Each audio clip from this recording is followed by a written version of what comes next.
May mga panahon sa ating buhay na kahit paano hindi natin namamalayan. May sumisingit na larawan ng kabataan, pangarap at alaala sa likod ng tunog ng TV static at unang patak ng opening music ng isang paboritong palabas. Para sa maraming Pilipino, isa sa mga haligi ng telebisyon na nagsilbing bahagi ng kanilang paglaki ay ang Intercontinental Broadcasting Corporation o mas kilala bilang IBC-13. Mula sa itim at puting mga araw ng telebisyon o black and white hanggang sa panahon na makukulay na gabi-gabi nating panunood doon, sumibol ang IBC-13 bilang isang tahanan ng aliw, impormasyon at minsang simpleng pagtakas sa realidad. Ang simula ng IBC-13 ay maaaring ituring bilang bahagi ng pagsilang at pag-usbong ng telebisyon sa Pilipinas.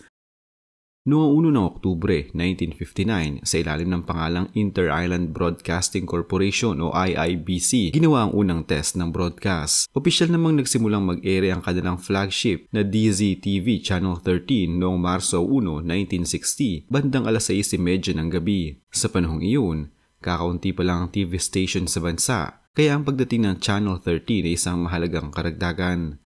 Noong 1962, tumaas ang interes sa broadcasting kaya pumasok si Andres Soriano Sr., isang negosyante, at binili ang IBC o ang IIBC. Pinuno niya ng bagong direksyon ng network sa pamamagitan ng pagtatalaga kay Henry Canoy, kilala sa radyo upang pamahalaan ng radio, television at dyaryo.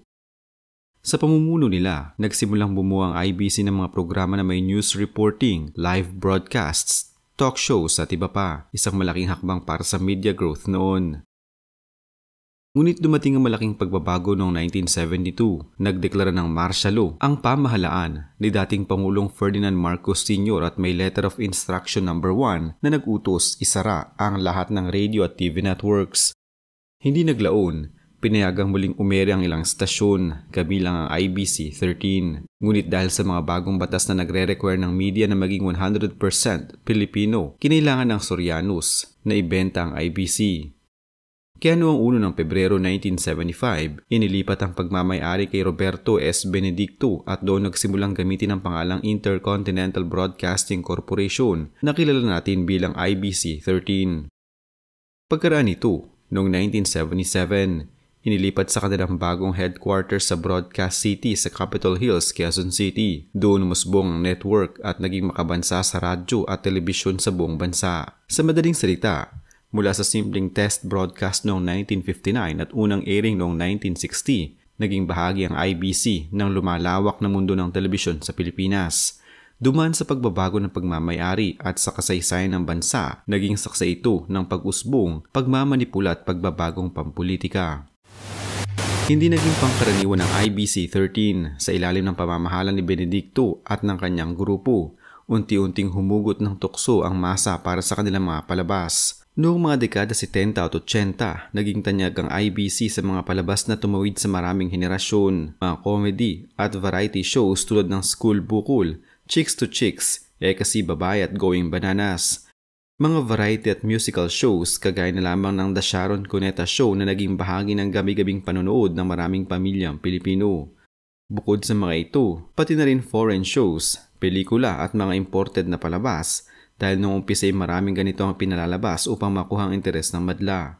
Dahil dito ay marami ang umasa sa IBC bilang pangunahing aliwan. Noong panahon nilang Golden Era, may hirap tanggihan. Isa sila sa mga nangungunang network sa bansa. Noong mga dekada 70 at 80, parte rin ng IBC sa modernisasyon ng telebisyon sa bansa. Ayon sa ilang tala, naging 3 network ang IBC na nag-full color broadcast. Dagdag pa rito, palawak ang abot ng signal ng IBC, hindi lang sa Metro Manila kundi sa buong bansa.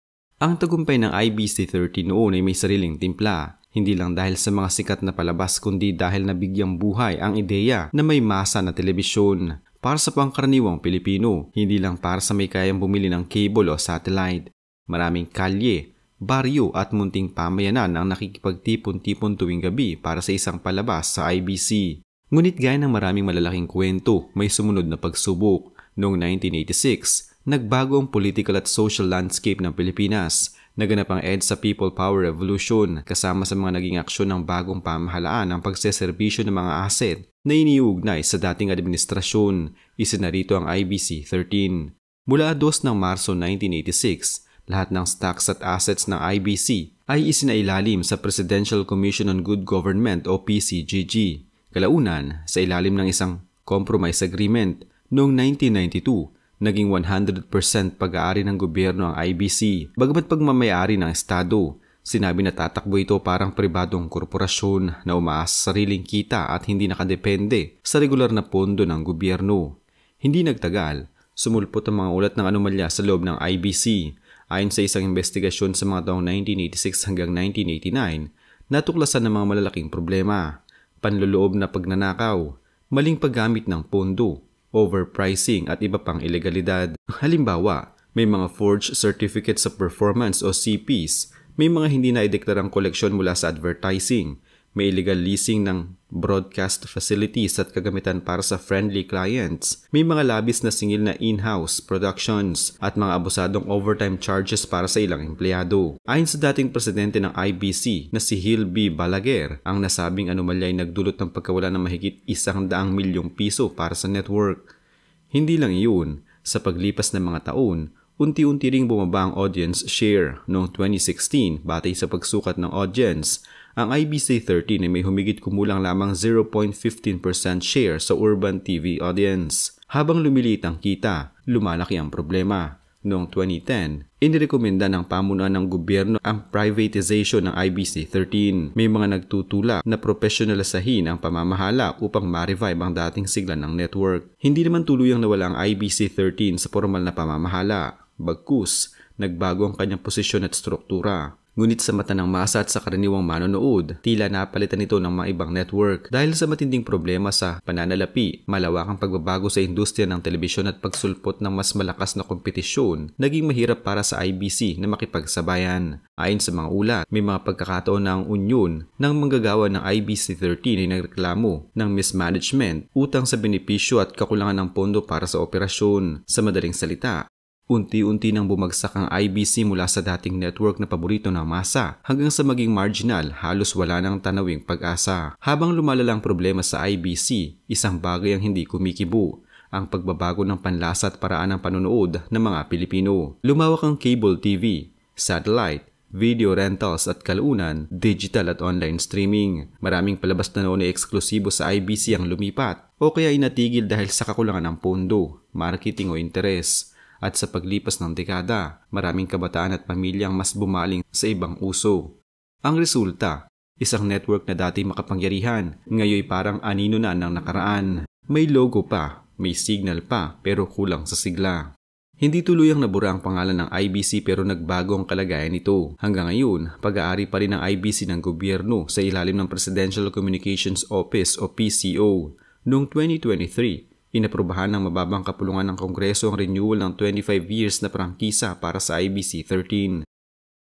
Sa kabila ng matagal na paghina, sinisikap ng IBC na makabangon, nag-rebrand ito, naglunsad ng mga bagong programa at muling sumubok sa pagbabago. Halimbawa, nagsimula itong mag-ere ng mga bagong public affairs, educational at serbisyong pangkomunidad na programa. Ayon sa kanilang opisyal na website, may mga bagong palabas na sinimulan kamakailan. Gayunpaman, ayon sa datos, ang audience share nila ay nananatiling mababa. Ibig sabihin, bagamat may prangkisa, may signal at may mababang kalidad ng pag-ere, malayo pa rin ang relasyon nila noon at ngayon mula sa tugtog ng maingay na gabi ng TV na kinagiliwan ng bayan. This is IBC 13, the Intercontinental Broadcasting Corporation.